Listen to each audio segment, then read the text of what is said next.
Good morning, students. Today we are going to start with a new chapter in geography. Chapter number 5, Natural Vegetation and Wildlife.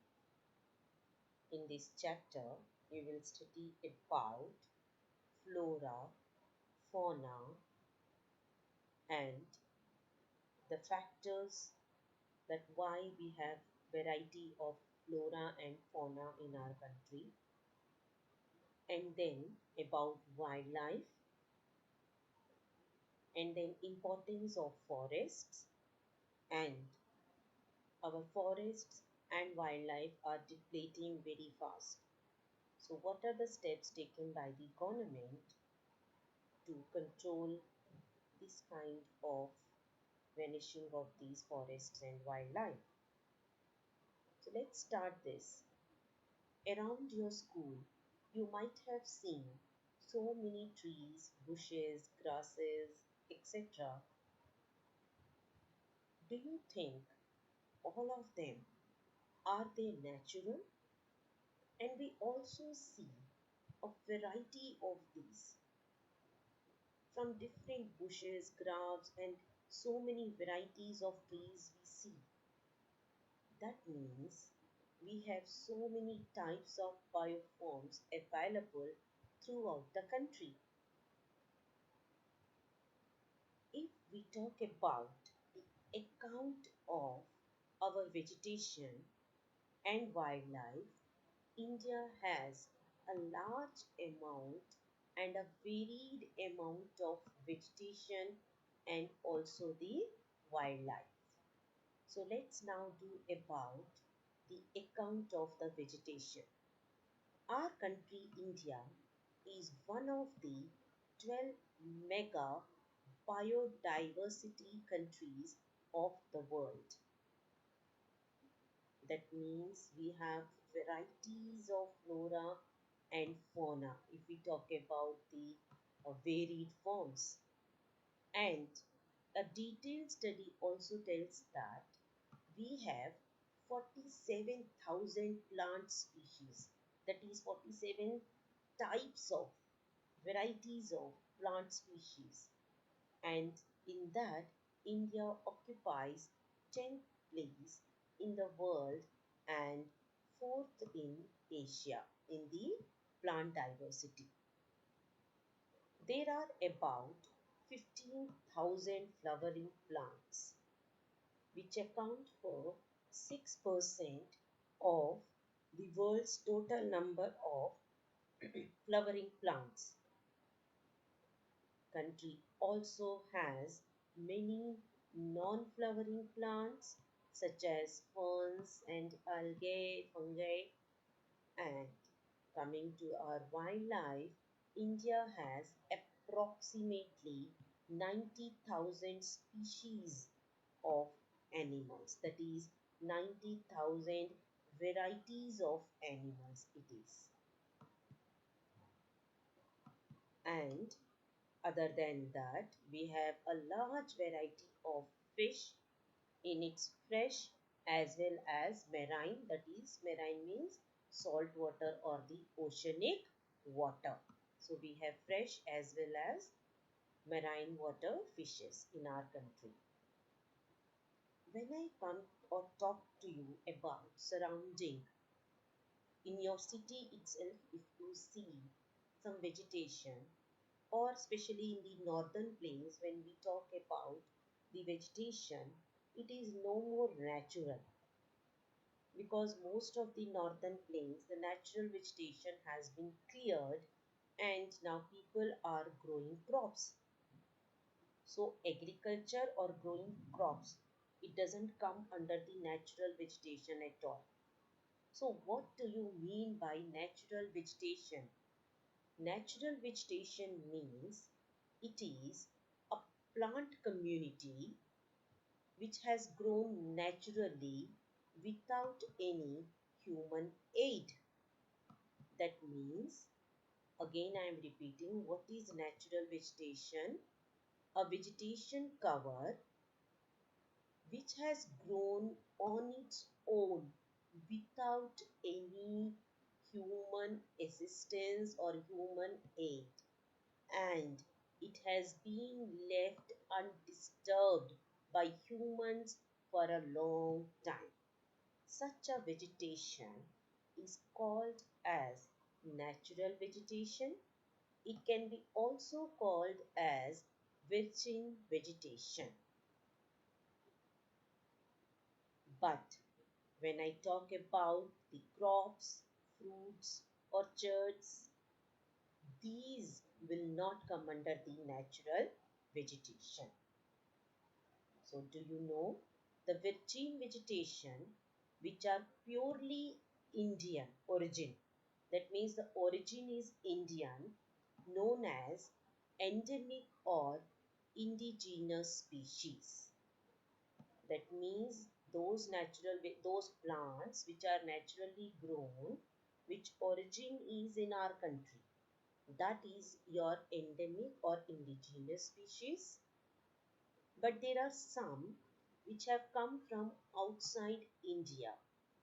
They are called as exotic plants. So they are called as exotic plants. So like you can differentiate between endemic and exotic. Indigenous means whose origin is within our country. So indigenous species are those which are purely Indian. Exotic plants are those which have been brought from outside. Now we come to the differentiation between the two terms flora and fauna. Now, what is flora?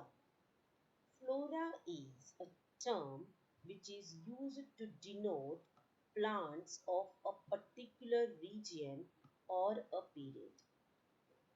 That is when we talk about the plant kingdom. So, plant kingdom means flora. In the same way, when I say animal kingdom, the species of animals, they are referred to as fauna. So, in the whole chapter, we'll be repeating these two terms, flora and fauna. Flora is plant kingdom, fauna is animal kingdom. And India has huge diversity of flora and fauna. Now, when we see again around us, we see that there are very types of, when we see northern plains, we see a different type of vegetation. When we see in the desert areas, we see a different type of vegetation. When we see in the mountainous areas, we see a different type of vegetation. Why is it so? So, the variety of vegetation depends upon few factors. Those factors we are discussing now. First factor is relief. Under the relief, we have land and soil. Land. In India, we have different types of land. We call it as physiographic divisions also. We studied in chapter 2. We have plains, we have plateaus, we have mountains, we have delta regions. So we have variety of the lands, and in different types of land we find different types of vegetation. For example, the fertile land of northern plains mostly is devoted to agriculture. In the northern plains, even if you see the states like Punjab, Haryana, UP, if you see these states, you will see that most of the land there is no natural vegetation. It has been rather converted into cultivated land. So it is devoted to agriculture. Then, coming to the undulating and rough terrains, that means where the land is uneven. Such areas we can even see grasslands as well as woodlands also. And these They give shelter to a variety of wildlife. Like if you go to mountainous areas like Himalayas, the states like Mizoram, Arunachal Pradesh, if you go here, you will see thick forests over there. And these thick forests, they give shelter to variety of wildlife.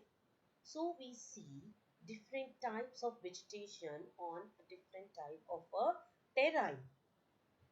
That is your first factor which affects the vegetation types. Second factor is soil. Again, we studied that we have different types of soils in our country.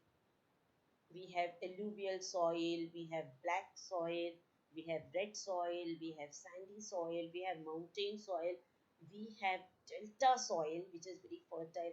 So we have different types of soil. So we find different types of vegetation. For example, if you go to desert areas, you will see sandy soils, which supports the plants like cactus and thorny bushes. On the other hand, if you see a delta region, say Mahanadi Delta or Sundarbans Delta, if I talk about, you will see the trees like mangroves. We will see mangroves in the end later on in the part of the chapter. Even the picture of mangroves is given there. So mangroves, we have an example of mangrove tree that is Sundari tree, and its roots are there in the water. So that type of trees you will see in the mangrove forests, which are found mainly in the delta regions of Sundarbans. In the same way, when we talk about the hilly areas, we see lot of trees which will have the conical shaped leaves. So that is how different types of soils will have different types of vegetation. In the same way, different terrains of the land will have different types of vegetation. So that completes how relief affects the vegetation. Then we have climate, which is again a very important part, how it affects the vegetation cover. Under the climate, we have temperature and photoperiod. So first we will talk about temperature. Children, when I talk about the equatorial region, that is near the equator, if we see there is high temperature and high rainfall, and you will see a thick vegetation. So in the areas where temperature is high and precipitation is high, you will see a very thick vegetation. The trees are very tall and thick, and the forests are so thick that hardly sunlight reaches to the ground. That much thick forest you will see. But on the other hand, where the temperature is low or where the precipitation is low, you will find scarce vegetation. That is less amount of vegetation. We have few examples here. The character and extent of vegetation are mainly determined by temperature along with humidity, precipitation and soil.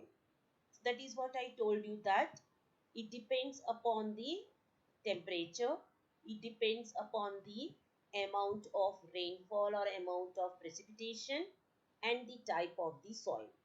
For example, the slopes of Himalayas and the hills of the peninsula above the height of 915 meters, the fall in temperature affects the types of vegetation and its growth. When we talk about the mountainous areas, as you go higher and higher, you will see that the vegetation cover also is less. In the lower hills of Himalayas, you will see thick vegetation. But if you go on to the higher altitudes of the mountains, because the climate is very cool there, the temperature falls there, that is, the temperature is low over there, that is why you will see less amount of vegetation there. So the vegetation varies from tropical to subtropical, and then alpine vegetation. So we have a table here to show this all the types of vegetation generally we see in the mountainous regions, or also as per the equator. I will tell you like what type of vegetation we will see. We can see here there is a tabular form of this temperature characteristics of the vegetation zones. We have tropical, subtropical, temperate and alpine vegetation. When we talk about the annual average temperature, in the tropical region we have 24 degrees Celsius average temperature. In the month of January also it is not very low, it's around 18 degrees Celsius. Subtropical we have 17 degrees to 24 degrees Celsius. You can see the temperature is coming down as you are moving higher altitudes, even you can say latitudes. If when I talk about the tropical, that is near the equator, we have high temperature. In the same way, when I talk about the lower levels of Himalayas, we have the temperature is 24, around 24 degrees, and there is no frost over there. Further, the subtropical, as you are moving towards the upper hills, we have the temperature is low. Then we have temperate vegetation, we call it as, which is between 7 degrees Celsius to 17 degrees Celsius temperature. Then we have alpine vegetation, which is below 7 degrees Celsius, and in winters it goes in the minus degrees, that is below minus 1 degree Celsius. So there is a snow cover.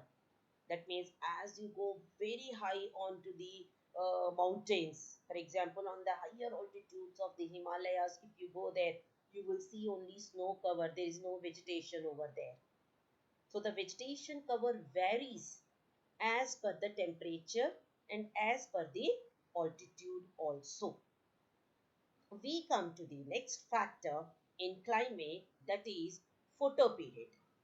Now what is photoperiod, children? It is sunlight, which we all of us know. And we all know that how important is sunlight for the growth of the plants or the trees. So the variation in duration of sunlight at different places is due to differences in latitude, altitude, season and duration of the. We all know that near the equator, the rays of the sun fall directly. So there will be a thick vegetation cover. But as you move towards the poles from equator, the rays of the sun are slanting. So there is less amount of sunlight, due to which the vegetation cover is low.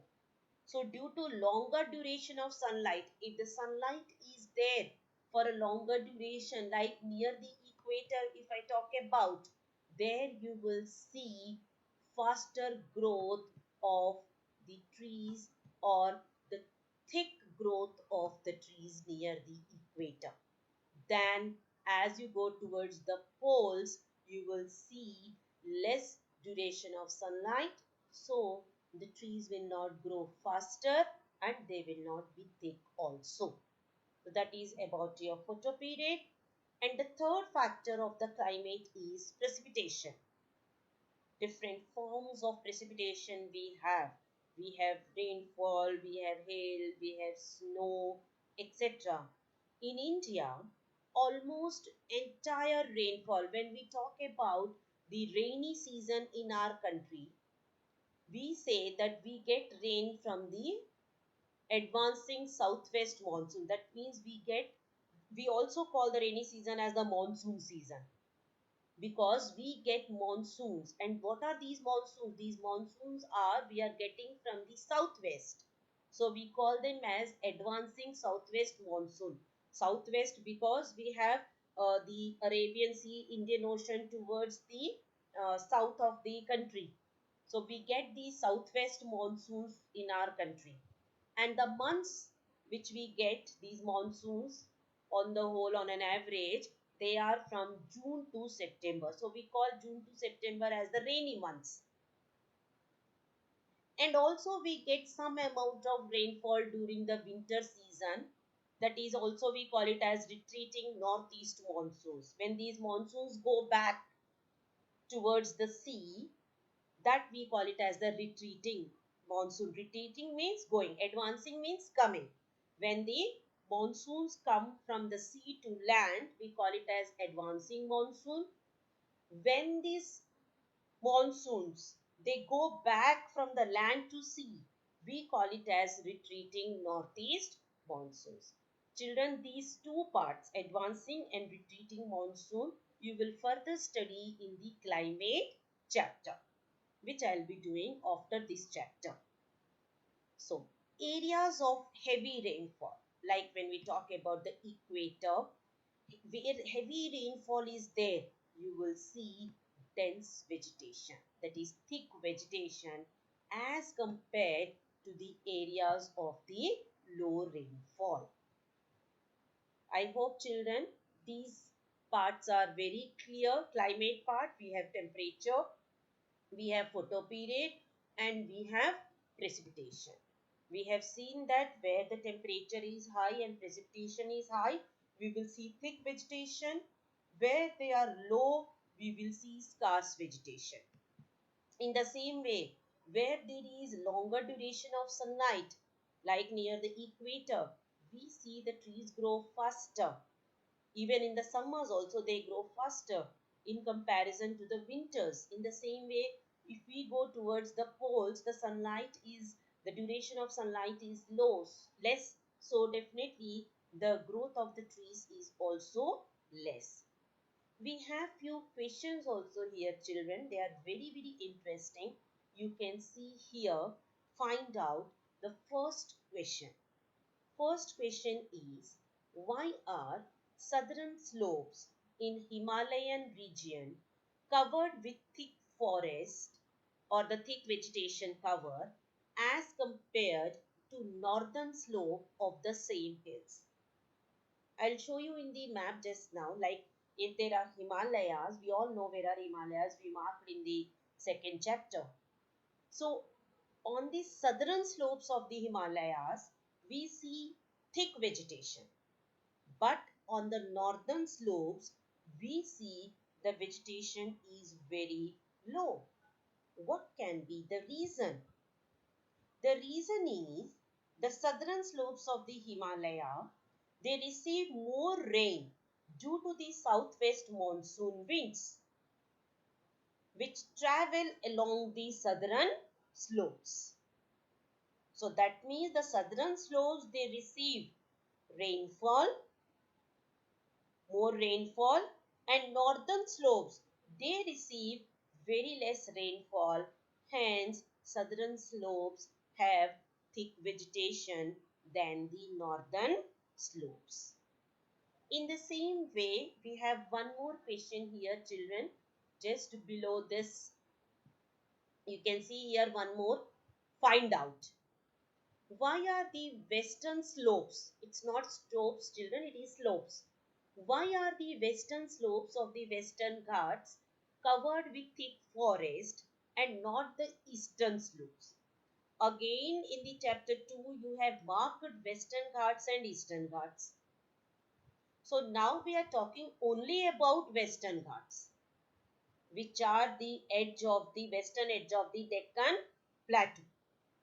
So in the Western Ghats, we have western side of Western Ghats, we have eastern side of Western Ghats. So, on the western side of Western Ghats, there is thick forest cover, not the eastern slopes. What is the reason? Answer is because the western slope gets much heavier rainfall than the eastern slopes. I'll see if there is a map here. I'll just show you. Yes, we can see here. See children, this map if you see, I'll show you the western part of Western Ghats. See that thick green line you can see, even you can see this thick green line. What is this thick green line showing? It has tropical evergreen forest, that means thick forests.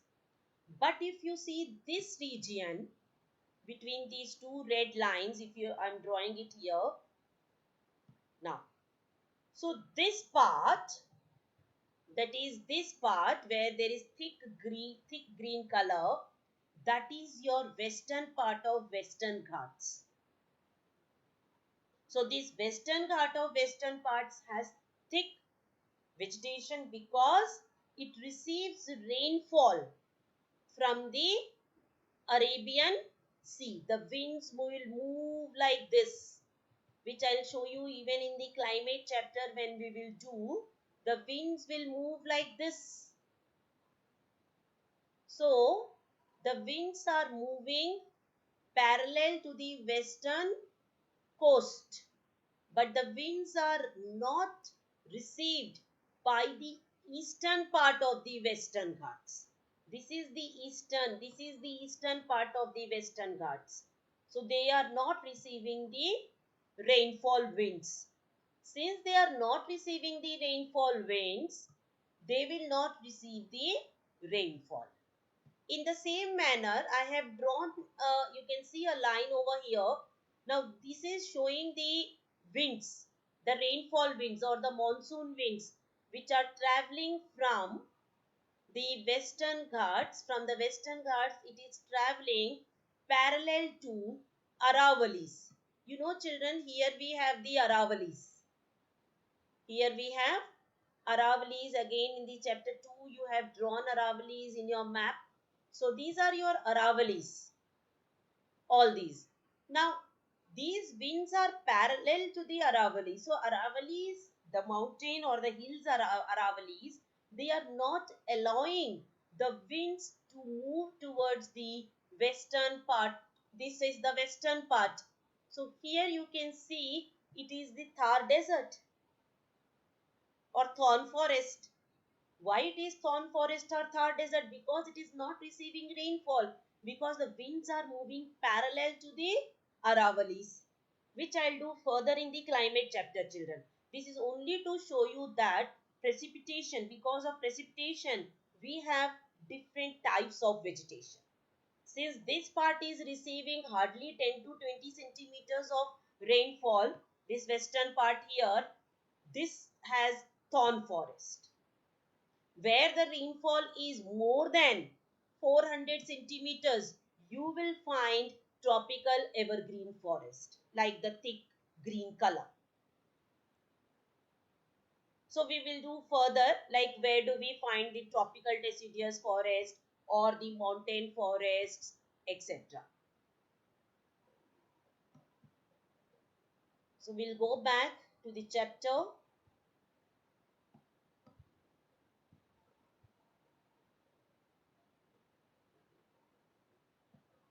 Now children, after this, we are going to start with, after these two questions covered, a simple part, that why forests are important for human beings. Why are they important for human beings? We all know that without the forests, we cannot survive. At present in India, as per 2011 forest report, we have, out of the total land cover of our country, we have 21.05% under the forest cover. But do you know that how are they important for us? There are so many ways that how they are serving us, how they are important for us. I want children, all of you write at least 5 points how or why forests are important for human beings. Don't write that they give us fruits or they give us rubber. This we don't want. You are in class 9, so your answer should be also as per the standard of class 9. So you make 5 points for the next class. Then I'll discuss the importance of the forests for human beings. So that's all, children. In this first video, go through this, hear to this again and again, and also do those two questions of find out which I have given you, which I have discussed, find out questions, and the third question, that why forests are important for human beings. That's all, children. Have a good day.